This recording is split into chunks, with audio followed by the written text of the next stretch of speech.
The Underground Railroad is a new miniseries that is currently streaming on Amazon Prime. This show is based off the award-winning novel that was released in 2016. And this show, the setting of this show is the 1800s. We focus on a character named Cora Randall. She has been a slave in Georgia for basically her entire life. One day, she decides to escape the plantation with another slave named Caesar. They both find this underground railroad where it's a network of abolitionists, hitting routes, and safe houses that basically help enslaved African Americans to escape into freedom. And like I said, we mainly focus on Cora's journey throughout the entire series. We also focus on this character named Arnold Ridgway. He is a slave catcher, and he's doing everything he can to make sure Cora goes back to the plantation in Georgia. And we have our show. So I did not read the award-winning novel that was released in 2016. I actually have not even seen a trailer or any TV spot for this show, but I was still intrigued. I wouldn't say hyped. I was just intrigued to see it. The main reason is because Barry Jenkins, he was the creator of this show, and he also directed all 10 episodes that this miniseries had to offer. Barry Jenkins, if you don't know who he is, Barry Jenkins, he has directed Moonlight, the movie that won Best Picture in 2016. That movie is a masterpiece, easily one of the best movies of the 2010s. And he also directed If Beale Street Could Talk. In my opinion, that movie is not as good as Moonlight, but I still think it's a very impressive movie in its own right. So I was definitely intrigued to see the Underground Railroad. You have Barry Jenkins directing every episode, and that man is such a talented filmmaker. So I was intrigued to see this, to say the least. And I saw this show in a matter of days, even though it's 10 episodes, and I'll explain why in a little bit. But anyway, what did I think of the Underground Railroad? This show is incredible. I forgot to mention that this show has a lot of phenomenal reviews from critics. I have to say this show lives up to the hype. This is a masterful show with amazing, amazing cinematography. The score is wonderful. The acting is phenomenal. The direction is an absolute powerhouse. This show is so well made. I absolutely adored the Underground Railroad. This will easily, undoubtedly, be on my best shows of 2021 list because everything about it is incredible. So let's talk about the show and why I think it's great. So, okay, actually, let me mention a couple of things first. This show, as I mentioned, is 10 episodes long. I would highly advise you not to binge it all at once or to binge it in a matter of 2 days. This is definitely one of those shows where you might want to see 2 episodes a day at most because there's a lot going on in this show. It's a lot to digest. It's by no means an easy watch. Episode 1 in particular does not shy away from the horrors of slavery. And look, I understand that there are people out there who might be tired of seeing movies and shows about slavery because there's been so many about them. But trust me when I say that this definitely stands on its own. It's not just slavery and torture porn throughout the entire series. Not at all. This show, like I said, is mainly about Cora Randall's story. She does escape from slavery, although she definitely does go through some trouble again as the show goes on, but I'm not going to spoil anything, obviously. But like I said, it's mainly about Cora and just how, the people are really coping with the situation and how she meets new people. And there are some sweet moments in it. Barry Jenkins' direction, he just really makes the show so poetic, and he has so much tenderness and so many scenes. There's so many shots here that are really like a painting on a wall, and I just admired it. I admired the cinematography so much in this show.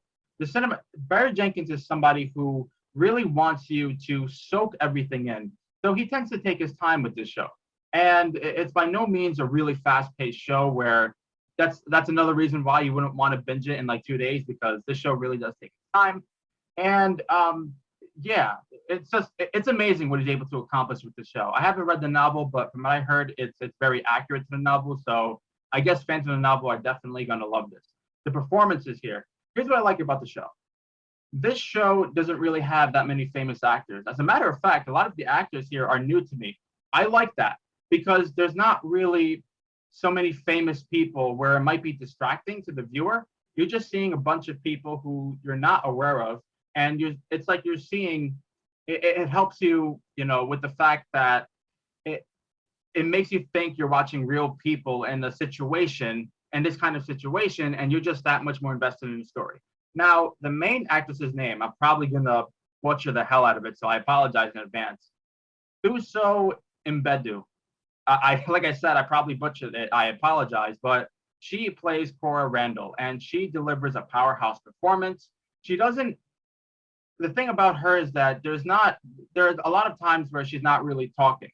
It's kind of a quiet performance, even though she definitely does show her emotional side, and she also displays a lot of range in the show. She really is a standout in the show. I mean, she carries the show. You really sympathize with her. She is very powerful, and she just commands you to really pay attention to her on the screen. I was blown away by her performance. Joel Edgerton, in particular, as Arnold Ridgway, he's quite the character. I'll say that. There's an episode where you get to learn about his backstory, and yeah, it's crazy what he's able to accomplish in this show. And when he has scenes with Cora, the acting is just so unreal between the two. The acting from everyone, like I said, really, the acting is just so phenomenal. And episode 9 is probably my favorite.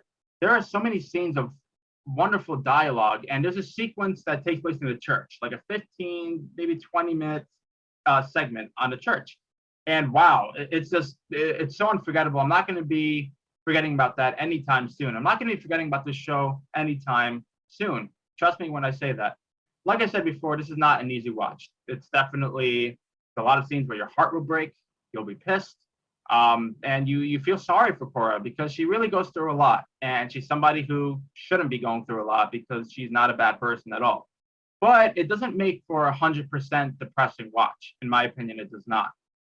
Like I said, there is definitely some sweet moments in it, and there are moments where you're just so invested because Barry Jenkins does such a wonderful job directing the show, and it's just so beautifully made. You can tell Barry Jenkins really has such love for the source material, and he just did an amazing job.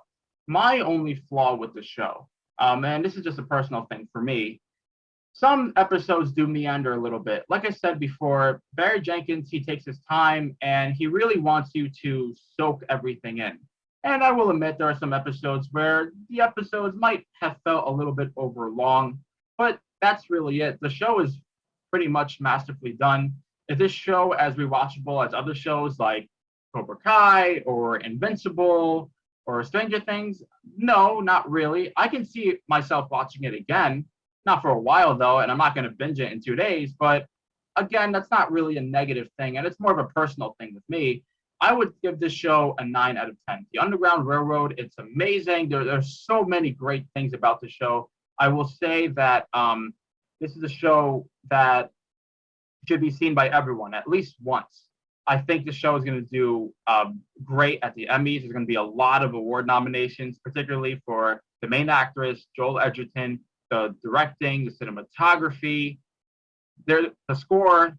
There's so much to love about the show. If you're a Barry Jenkins fan, if you loved his other 2 movies, or at least one of them, certainly check this out. If you're a big fan of just great television, watch this show.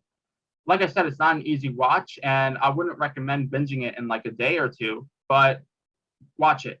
Watch it. Maybe even watch 1 episode a day if that works for you. It's an amazing show, and I would highly recommend it. I'm very glad I got to see it. Like I said, it'll definitely be on my best shows of 2021 list. And that's my review of The Underground Railroad. Thank you guys for watching my review. I hope you guys enjoyed it and will take it into consideration in regards to checking out this show or not. My next review will be the show on Hulu called Marvel's MODOK. I think it's called the new Marvel show on Hulu that just dropped on Friday. I really want to see that. And I'll have a review for you guys in a couple of days or so. Thank you guys for watching. Make sure to like this review, subscribe to the channel if you haven't, share the review if you want. I'll see you guys next time with my review of the new Marvel show on Hulu. Take care, guys. See you guys next time. Bye.